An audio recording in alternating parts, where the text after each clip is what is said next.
intro kali ini, saya akan mengajak Mbak Raya untuk mengenal salah satu oleh-oleh dari Lembang yang Lembang pisan, yaitu kopi Lembang.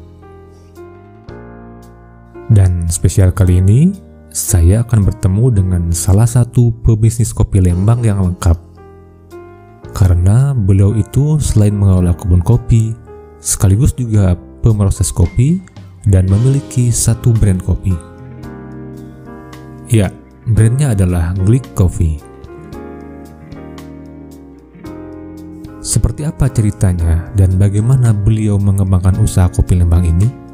Yuk kita simak video ini sampai tuntas.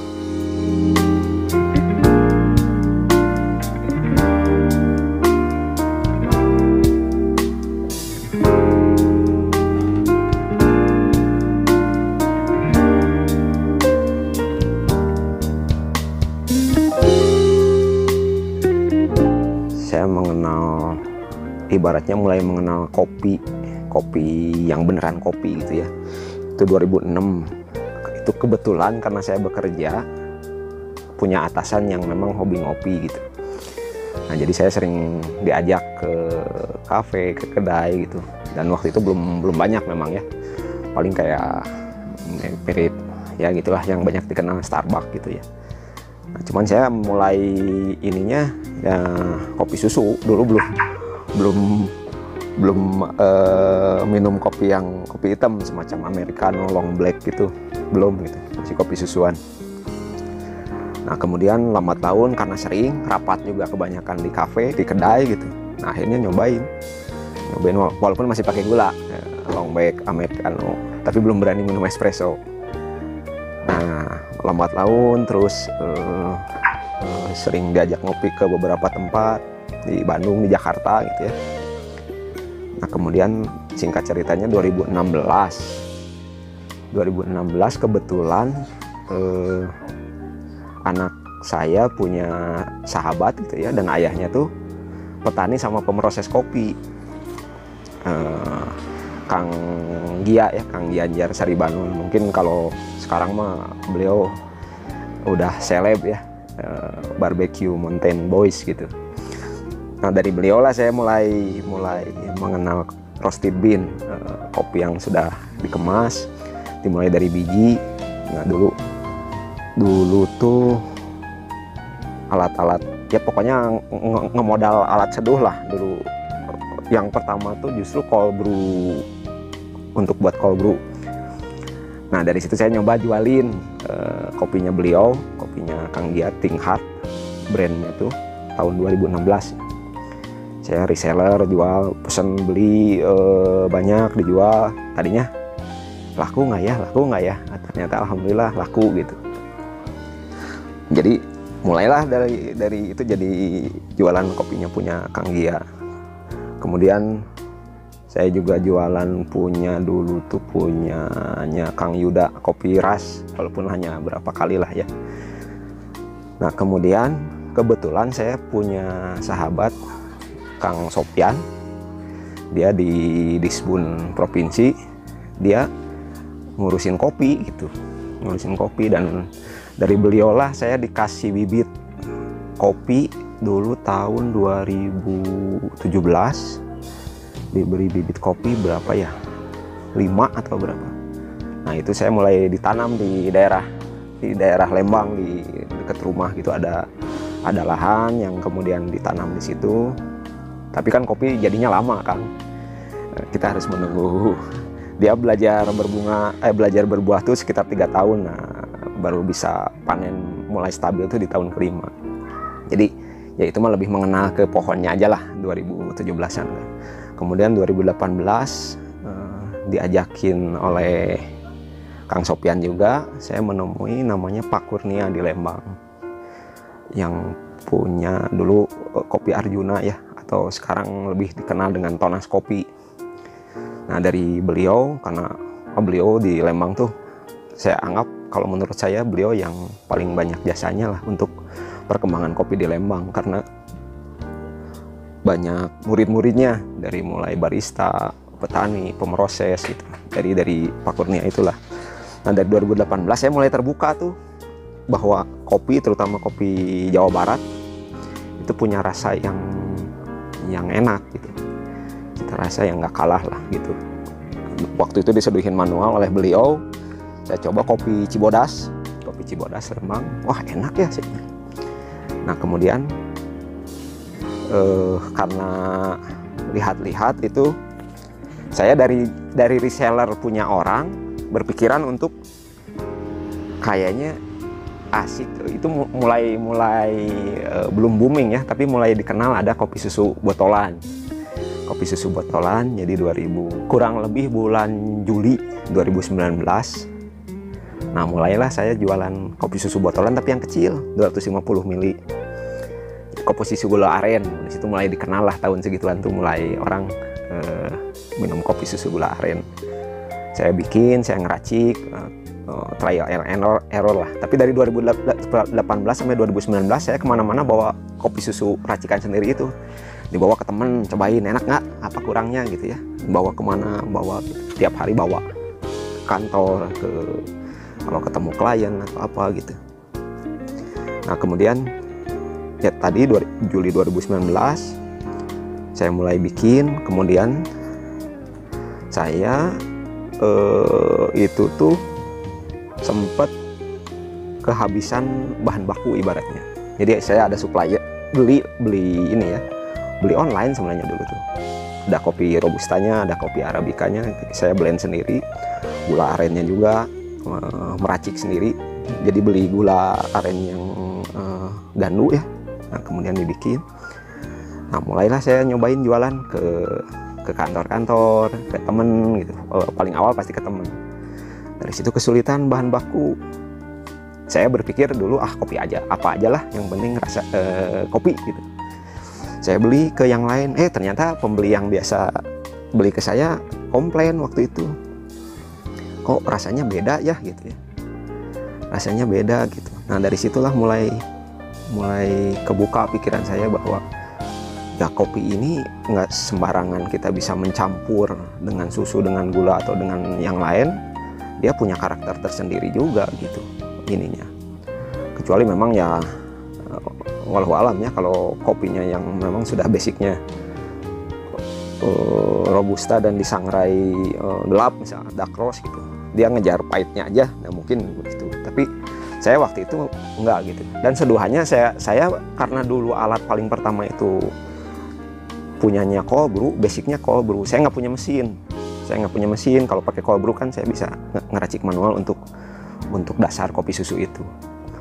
Nah karena ternyata bahannya nggak ada, saya nyari yang deket-deket sampai akhirnya nemu ada teman orang tua petani di sekitar Pasir Nini, Pasir Angling daerah situ. Nah kemudian mulailah saya membeli green bean-nya dari beliau, dari Bu Teja namanya. Nah kemudian saya ngerosting. Nah dari situ mulai ngerostingnya di mana ya? Di Bandung tuh tahun segitu mungkin belum banyak gitu. Sampai saya dapat ada namanya Circle of Life Roastery punyanya Kang Jaldi. Beliau salah satu yang paling berjasa di bisnis kopi ini kalau buat saya, termasuk orang-orang yang tadi saya ceritakan itu. Saya ngerosting di beliau. Ketika ngerosting sama beliau, nah dia punya ide, Kang, kenapa nggak dijual aja, jual biji gitu. Itu kan asalnya buat bahan kopi susuan, tapi sama dia disaranin jual aja bijinya, Kang gitu. Cibodas mulailah saya bikin, tapi belum Glik ya, masih Kopi Tikami namanya.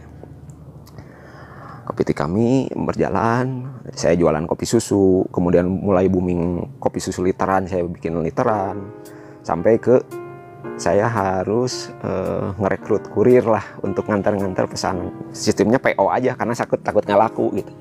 PO dulu, ada pesanan baru saya kirim sekitar Bandung, Jatinangor, Lembang dan sekitarnya. Nah kemudian setelah itu diantar sekitar masih tahun 2019 ya, setelah Kopi Tikami itu lahir, saya ikutan pelatihan bisnis. Ikut pelatihan bisnis di The Local Enablers di Jatinangor. Nah di sana kebetulan dulu belajar bisnis kanvas gitu. Nah kemudian saya ketemu ada mentornya Pak Dr. Dwi Purnomo. Saya ngobrol-ngobrol tentang branding lah ibaratnya, ngobrol tentang branding. Itu dulu kan kopinya kopi tik kami, saya bagiin, saya cobain, terus minta komentarnya gimana. Nah dari beliau lah saya dapat pencerahan bahwa ya brand tuh jangan owner sentris ya, jangan cara pandang kita, tapi harus ke klien ininya, cara pandang klien. Apa sih goal apa dari brand itu yang mau dituju gitu.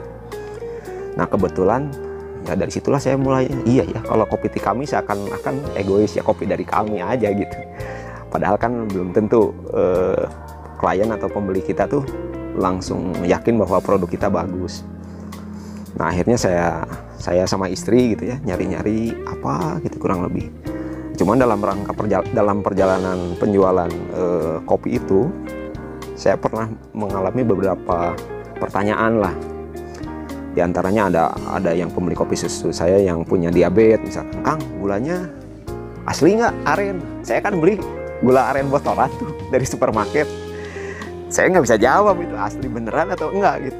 Nah dari situlah kepikiran, ini kopi itu harus tidak sekedar produk, tidak sekedar minuman yang jadi dan enak saja gitu, tapi kita harus menjaga, ibaratnya ada value di situ. Nah akhirnya termasuk gula aren itu saya sampai mencari-cari ke daerah Saguling gitu, ada yang beneran asli gitu ya.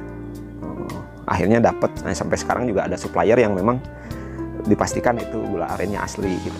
Nah dari situlah ini produk ini harus bijak ya gitu ya. Kopinya juga harus yang bagus, kemudian nanti kedepannya juga ibaratnya waktu itu ya saya beneran harus menyajikan produk yang berkualitas lah, tapi bijak gitu. Kemudian sampahnya, bicara kopi ini kan bicara banyak sampah gitu, saya harus gimana supaya tidak banyak sampah gitu. Akhirnya bijak coba nyari brand yang memang bukan bahasa Indonesia gitu kan. Kalau ini banyak di kita sekarang yang ada beberapa brand memang menarik gitu ya pakai bahasa Indonesia. Saya pengen yang lain tapi gampang gitu. Akhirnya nemulah bahasa Wales, Glick ya, bijaksana artinya. Dari situ ya kenapa Glick ya, Glick tuh gampang, tinggal glek tapi ada value nilai yang mau dibangun oleh kami gitu.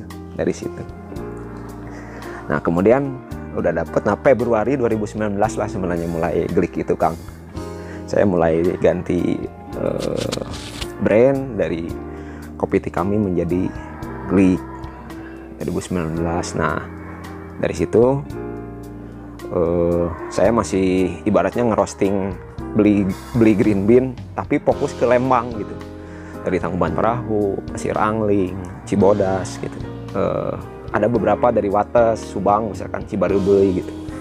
Saya beli, di roasting sama partner, kemudian saya jual dalam bentuk biji, dalam bentuk kopi bubuk, dan juga produk kopi susu gitu ya, kopi susu. Nah kemudian karena saya juga belajar ibaratnya menanam kopi di kebun, alhamdulillah ya qadarullah dari Allah juga tiba-tiba saya punya kesempatan bisa berkebun dengan bantuan partner juga penduduk asli di sana di Bukit Tunggul.